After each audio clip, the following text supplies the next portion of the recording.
En esta presentación se definirá el concepto de presión, se nombrarán sus unidades más importantes y se mencionarán algunos fenómenos cotidianos explicados por este. Las fuerzas concentradas son fuerzas que se aplican sobre un punto. Constituyen una idealización, pues no existen fuerzas concentradas en la naturaleza. Las fuerzas distribuidas son fuerzas que actúan sobre toda una superficie, o en el caso más extremo sobre una recta. En la práctica, las fuerzas están distribuidas.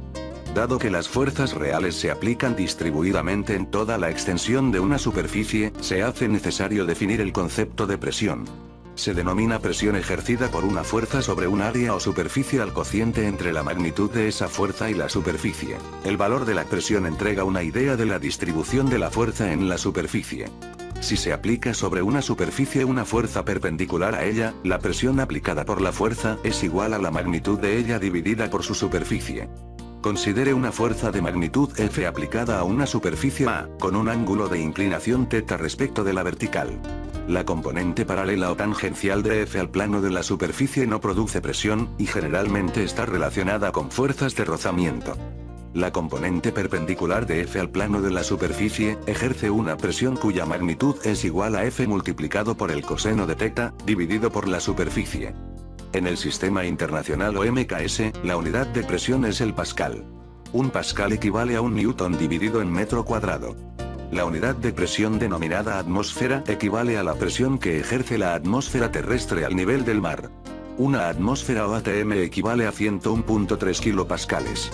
Las unidades de presión denominadas centímetros de mercurio y milímetros de mercurio tienen su origen en la medición de presión atmosférica con un barómetro de mercurio.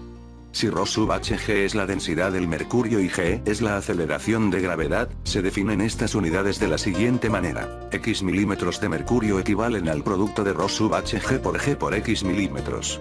Similarmente, x centímetros de mercurio equivalen al producto de ρ/Hg por g por x centímetros. Una atmósfera equivale a 760 milímetros de mercurio y a 76 centímetros de mercurio.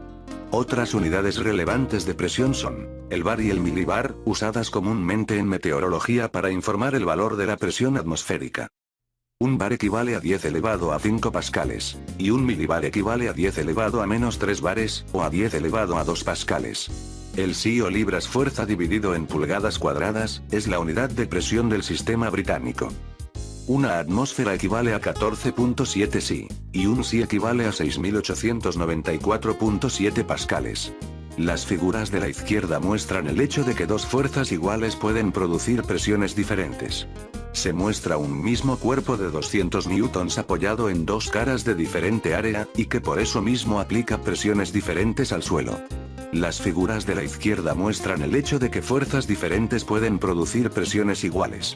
El cuerpo de arriba aplica su peso de 150 newtons a una superficie de 30 metros cuadrados, mientras que el de abajo aplica su peso de 300 newtons a una superficie de 60 metros cuadrados. En ambos casos, la presión aplicada a la superficie es de 5 pascales. Todo material tiene una presión mínima de ruptura. Si se le aplica una presión mayor a ese valor, el material se rompe. Si la fuerza aplicada es de gran magnitud y el área a la que se aplica la fuerza es muy pequeña, la presión resultante es muy grande. El filo de un cuchillo ofrece una superficie de apoyo muy pequeña. Si se aplica una fuerza de gran magnitud sobre el cuchillo, el filo genera una presión muy grande capaz de superar con facilidad la presión de ruptura del material a cortar. La punta de un clavo es otro ejemplo de superficie de apoyo muy pequeña.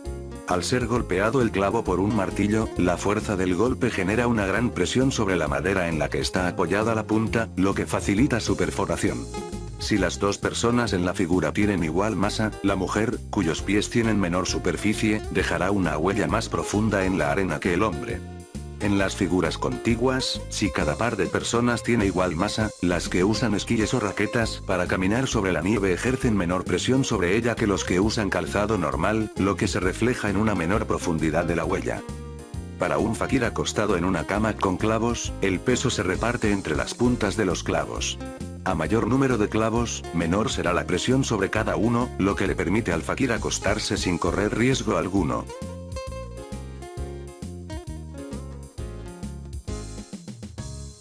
Muchas gracias por su atención.